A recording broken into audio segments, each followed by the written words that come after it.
Hello dear students, बच्चों कैसे हो आप।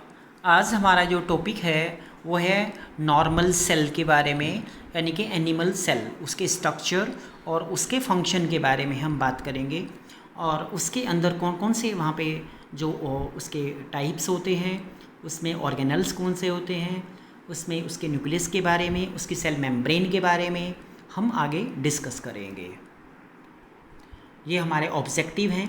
ऑब्जेक्टिव में है identify animal cell parts and function, determine the relationship with other organelles, और उसके बाद है इसके जो इम्पोर्टेंट पार्ट्स हैं उसके हर एक पार्ट्स के बारे में हम आपको इसमें बताएंगे। इसमें जो सबसे पहले डेफिनेशन होती है, यानी कि जो एक सेल होता है वो सबसे हमारी बॉडी की स्मॉलेस्ट और फंक्शनल यूनिट होती है, जो कि अपने फंक्शन को अच्छे तरीके से करता है और हमारी लाइफ के जितने भी फंक्शंस होते हैं वो सेल के द्वारा किए जाते हैं। ये जो हमारी जो सेल होती है ये आपस में थोड़ी वेरी होती है, यानी कि साइज में थोड़ा छोटा बड़ा होता है। और साइटोलॉजी जो लिखा है, साइटोलॉजी का मतलब होता है स्टडी ऑफ सेल, यानी कि इंडिविजुअल सेल की जो स्टडी होती है उसको साइटोलॉजी के नाम से जाना जाता है। इसके बाद में है लिखा है यहाँ पे जो एनिमल सेल आर टिपिकल, यानी कि एक टिपिकल सेल होते हैं, यूकैरियोटिक सेल्स होते हैं और प्लाज्मा मेम्ब्रेन के द्वारा एनक्लोज होते हैं, और इनके अंदर जो हमारा न्यूक्लियस होता है वो वेल मेम्ब्रेन बाउंड होता है और इसके ऑर्गेनल जो हैं वो साइटोप्लाज्म के अंदर होते हैं। यानी कि सेल जो है यूकैरियोट प्रोकैरियोटिक, जो प्रोकैरियोटिक सेल्स होते हैं वो जो उनके ट्रू न्यूक्लियस नहीं होता है उनके अंदर में, और उनका न्यूक्लियस जो है ओपन होता है, वो बाउंड नहीं होता है। लेकिन जो यूकैरियोटिक सेल्स होते हैं वो वेल डिफाइंड होते हैं, वो ट्रू उनके पास न्यूक्लियस होता है और उनका न्यूक्लियस जो है वेल बाउंडेड होता है, चारों तरफ से मेम्ब्रेन के द्वारा वो बाउंडेड होता है। उनको हम यूकैरियोटिक सेल के नाम से जानते हैं। तो ये हमारे पार्ट्स हैं जो हमारे सेल के बारे में हम पढ़ेंगे, उनके बारे में बात है ये। सबसे पहले जो है इसका चारों तरफ से जो मेम्ब्रेन है उसको हम सेल मेम्ब्रेन बोलते हैं। ये वाला जो हिस्सा है बीच वाला इसको हम बोलते हैं साइटोप्लाज्म, और सेंटर वाला इसको बोलते हैं न्यूक्लियस, यानी कि न्यूक्लियर मेम्ब्रेन भी है और बीच में न्यूक्लियस है। यानी कि इसके जो हमारा सबसे पहले इसमें माइटोकॉन्ड्रिया है पीछे दिखाया हुआ है, जो रेस्पिरेशन का काम करता है और एनर्जी प्रोड्यूस करता है, एनर्जी को स्टोर करता है। ये न्यूक्लियोसिस है।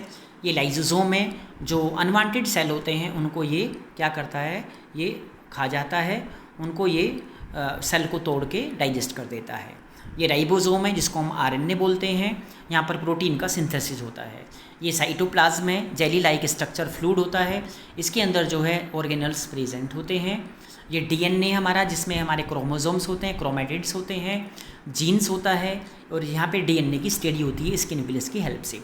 ये गोल्गी अपैरेटस है, ये हमारा चारों तरफ का सेल मेम्ब्रेन है, ये सेंट्रोइल्स है और ये एंडोप्लाज्मिक रेटिकुलम है। इनके एक एक के बारे में हम जितने भी ये सेल के पार्ट्स हैं इनके बारे में आगे हम अगली स्लाइड में डिस्कस करेंगे।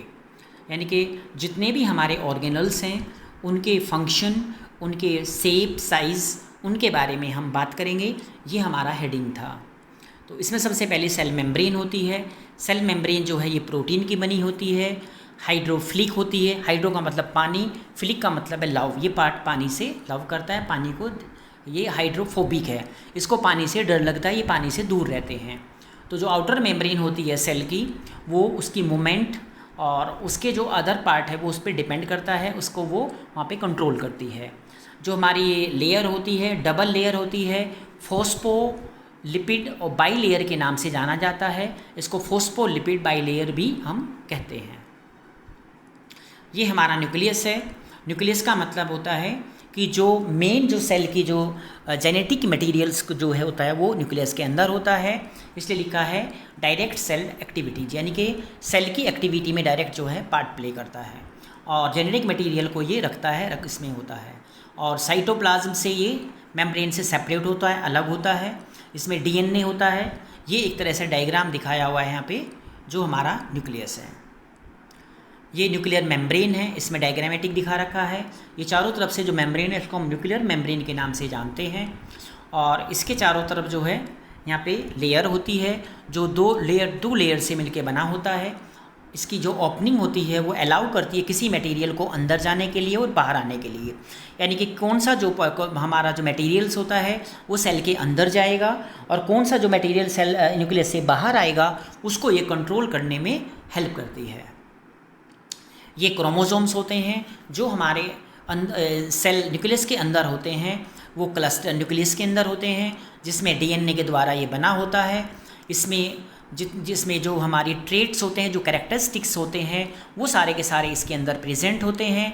किसी का भी डीएनए जो टेस्ट करते हैं उसके माँ बाप से मैच करते हैं तो क्रोमोसोम की स्टडी करते हैं। ये अलग अलग तरह के जो क्रोमोसोम्स हैं इसमें दिखाए हुए हैं, ये सेगमेंट्स के रूप में होते हैं और जो 23 पेयर्स ऑफ इसमें क्रोमोसोम होते हैं, टोटल क्रोमोसोम जो है वो 46 होते हैं। ये न्यूक्लियोसस है। जो न्यूक्लियोसस होता है इसके अंदर जो है यहाँ पे न्यूक्लियस के अंदर न्यूक्लियोसस पाया जाता है और इसमें आरएनए और जो प्रोटीन्स बनाता है, राइबोसोम का फॉर्मेशन होता है इसमें, जिसको हम आरएनए बोलते हैं, और ये प्रोटीन का फॉर्मेशन करता है। ये डायग्रामेटिक न्यूक्लियोसिस का जो डायग्राम इसमें दिखाया हुआ है। आगे बच्चों साइटोप्लाज्म के बारे में बात करेंगे। साइटोप्लाज्म वो है सेल मेम्ब्रेन के अंदर होता है और न्यूक्लियस के बाहर होता है, यानी कि एक जेली लाइक स्ट्रक्चर होता है, उसको हम साइटोप्लाज्म कहते हैं। और इसके चारों तरफ जो है मेम्ब्रेन होती है, इसको हम सेल मेम्ब्रेन के नाम से जानते हैं। और इसके अंदर जो हेरिडिटरी हमारा मटेरियल्स होता है, जो ऐसा मटेरियल है जो हमारी पीढ़ी से पीढ़ी, जनरेशन जनरेशन जो चला जाता है, उसको हम बोलते हैं हेरिडिटरी मटेरियल, वो इसके अंदर में यहाँ पे प्रेजेंट होता है। इसके बाद एंडोप्लाज्मिक रेटिकुलम के बारे में बात करेंगे, जिसको हम ER के नाम से जानते हैं। ये दो तरह का होता है, एक SER स्मूथ एंडोप्लाज्मिक रेटिकुलम और एक RER होता है जिसको बोलते हैं रफ एंडोप्लाज्मिक रेटिकुलम। यानी कि ये जो क्या करता है, ये मूव्स करता है मटेरियल को अराउंड द सेल, यानी कि चारों तरफ सेल में जो मटेरियल को मूव करेगा उसमें एंडोप्लाज्मिक रेटिकुलम का मेन रोल होता है। स्मूथ जो होता है उसमें राइबोसोम नहीं होता है और वो ट्रांसपोर्ट करता है किसके, वेसिकल्स के द्वारा, यानी कि वेसिकल्स फॉर्मेशन होता है उसमें, और लिपिड सिंथेसिस होता है। कुछ सेल्स में जो है यहाँ पर ये लिपिड सिंथेसिस का भी काम करता है। और जो रफ एंडोप्लाज्मिक रेटिकुलम है इसमें राइबोसोम से एम्बेडेड होता है, इसमें सरफेस होता है का, और ये जो प्रोटीन होती है उसको सिंथेसिस करता है और ट्रांसपोर्ट भी करता है, यानी कि प्रोटीन को बनाने में और उसको फिर आगे भेजने में, जहाँ उसको भेजना है, ट्रांसपोर्टेशन का भी काम करता है। ये राइबोसोम्स हैं। राइबोसोम का मतलब है each cell contain thousands of, इसमें जो है यहाँ पे क्रोमोसोम्स होते हैं, यहाँ पे जो ये मटेरियल होते हैं, न्यूक्लियर मटेरियल, जो फ्लोटिंग करते हैं थ्रू द सेल, चारों तरफ जो है वो चलते रहते हैं, जो कि प्रोटीन बनाने का काम करते हैं। ये डायग्रामेटिक इसमें या जो मैंने दिखाया हुआ है, ये इसमें थाउजेंड्स ऑफ ऐसे इसमें यहाँ पे इसके जो क्रोमेटिड्स होते हैं और ये प्रोटीन बनाने में जो है हेल्प करते हैं। इसके बाद माइटोकॉन्ड्रिया के बारे में बात करेंगे। ये डायग्राम है माइटोकॉन्ड्रिया का। माइटोकॉन्ड्रिया एक स्पेरिकल रोड शेप्ड का ऑर्गन होता है जो कि साइटोप्लाज्म में पाया जाता है और डबल मेम्ब्रेन का बना होता है। इसको हम पावर हाउस के नाम से भी जानते हैं, यानी कि ये सेल का हमारा पावर हाउस है। इसमें एनर्जी जो है स्टोर होती है, ज़रूरत पड़ने पर ये सबको एनर्जी देता है और एनर्जी जो है वो केमिकल रिएक्शंस के रूप में जो है आगे यूज होती है। जितनी भी केमिकल रिएक्शंस होती हैं सबको एनर्जी की ज़रूरत पड़ती है और ब्रेकन डाउन करता है फैट्स को, कार्बोहाइड्रेट को, सबको तोड़ने में मदद करता है, कंट्रोल करता है हमारी बॉडी में वाटर और जो मटेरियल्स होते हैं सेल के अंदर उनको सबको ये कंट्रोल करता है, वाटर लेवल को। और ये हमारा जो है प्रोटीन्स, फैट्स और कार्बोहाइड्रेट को रिसाइकलिंग करता है, डिकम्पोज करता है, उनको मदद करता है दोबारा फॉर्मेशन करने में। और पावर हाउस इसलिए बोलते हैं कि एनर्जी ये प्रोवाइड कराता है। ये डायग्रामेटिक इसमें दिखाया हुआ है। ये हमारा जो अगला जो इसमें ऑर्गेनल्स हैं ये है गोल्गी बॉडीज़। ये साइटोप्लाज्म में पाया जाता है और ये जो इसकी मेम्ब्रेन होती है वो वेसिकल्स बाउंड बनी होती है, जो फ्लैटेंड होती है, सेक्स के रूप में होती है, SAC सेक बना होता है और स्टेक पैरेलल के एक दूसरे में ये चिपके होते हैं। इस तरीके से ये डायग्राम है, ये सेक के रूप में है। ये प्रोटीन को पैकेजिंग का काम करता है, यानी कि जो RNA है उसने प्रोटीन को बनाया और ये उसको पैकिंग करेगा। उसके बाद जो है ये क्या काम करेगा, जो मटेरियल्स होते हैं उसके सेल के अंदर जितने भी होते हैं उनको मूव करेगा, बाहर करेगा, ताकि कोई भी फॉरेन मटेरियल, ख़राब चीज़ें सेल के अंदर ना रह जाए। ये लाइजोसोम है। लाइजोसोम जो है साइटोप्लाज्म के अंदर होता है। ये इसका डायग्राम है। इसको हम सुसाइडल बैग भी बोलते हैं। ये जो है एक ऑर्गेनल्स होता है, राउंड होता है, सराउंडेड होता है बाय ए मेम्ब्रेन, जिसको हम बोलते हैं डाइजेस्टिव एंजाइम।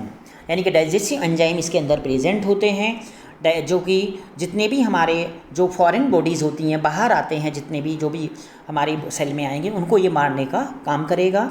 और प्लांट प्रोटीन्स, फैट, कार्बोहाइड्रेट का ये बना होता है और इसमें ट्रांसपोर्ट करता है अनडाइजेस्टेड मटेरियल को, सेल मेम्ब्रेन के अंदर से वो बाहर निकालता है, उनको रिमूव करता है और जितने भी जो फॉरेन पार्टिकल एंटीजेंस होते हैं उनको मारने का काम करता है।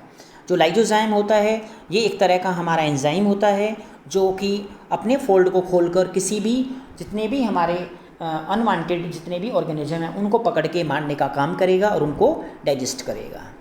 ये वैक्यूल्स होते हैं। वैक्यूल जो हैं वो उनका मेम्ब्रेन एनक्लोज बॉडीज़ होती हैं और ये न्यूमरस एंजाइम इसमें होते हैं। मेम्ब्रेन बाउंड सेक्स होता है, इसमें सेक होते हैं और स्टोरेज होता है, डाइजेशन और वेस्ट मटेरियल को रिमूव करते हैं। ये जो हैं वाटर सॉल्यूशंस रखते हैं, उसके थ्रू जो है इनको ये जितने भी अंदर वेस्ट मटेरियल हैं उनको सबको बाहर करने में मदद करते हैं। ये हमारे जो नाम है सेंट्रियोल्स है और माइक्रोट्यूब्यूल्स है। सेंट्रियोल्स जो होता है ये हमारा सेल डिवीज़न में हेल्प करता है, यानी कि जो सेंट्रियोल्स होता है एक सिलेंड्रिकल स्ट्रक्चर का होता है जो कि असेंबल होता है माइक्रोट्यूब्यूल्स के अंदर में और सेल डिवीज़न में इसको जो सेल को डिवीज़न करने में यही मेन रोल प्ले करता है। ये इसको डायग्रामेटिक दिखा रखा है, माइक्रोट्यूब्यूल्स हैं और ये सेंट्रियोल्स है। और माइक्रोट्यूब्यूल्स होते हैं एक होलो रोड की तरह होता है और इसका मेनली जो बेसिक रोल इसका जो फंक्शन होता है ये जो हमारे सेल उसकी शेप और साइज़ को जो है ये सपोर्ट करता है, उसको ये कंट्रोल करता है। ये साइटोस्केलेटन है। साइटोस्केलेटन जो है एक फाइबर नेटवर्क का बना होता है। जितने भी सेल हमारा सेल का जो पूरा साइटोप्लाज्म है वो इसी के ऊपर ही बेस होता है और उसको ये सपोर्ट करता है और हमारे जो सेल होता है उसके जो शेप है उसको मेंटेन करने में ये मदद करता है। ये डायग्रामेटिक यहाँ पे दिखाया है। ये माइक्रोट्यूब्यूल्स हैं। ये इसमें माइटोकॉन्ड्रियन है, जिस माइटोकॉन्ड्रिया जो पावर हब्स होता है। ये प्लाज्मा मेम्ब्रेन है। ये एंडोप्लाज्मिक रेटिकुलम है, यहाँ पे ये राइजोसोम्स है। ये माइक्रोफिलामेंटस और जो यहाँ पे इंटरमीडिएट फिलामेंट्स होते हैं, डायग्रामेटिक ये इसमें दिखाए हुए हैं। तो हमने ये इसमें जो टॉपिक था हमारा नॉर्मल सेल था, तो बच्चों हमने नॉर्मल सेल के बारे में आपको बताया है, उसमें क्या क्या चीज़ें प्रेजेंट होती हैं, उनका क्या क्या फंक्शन होता है। थैंक यू बच्चों।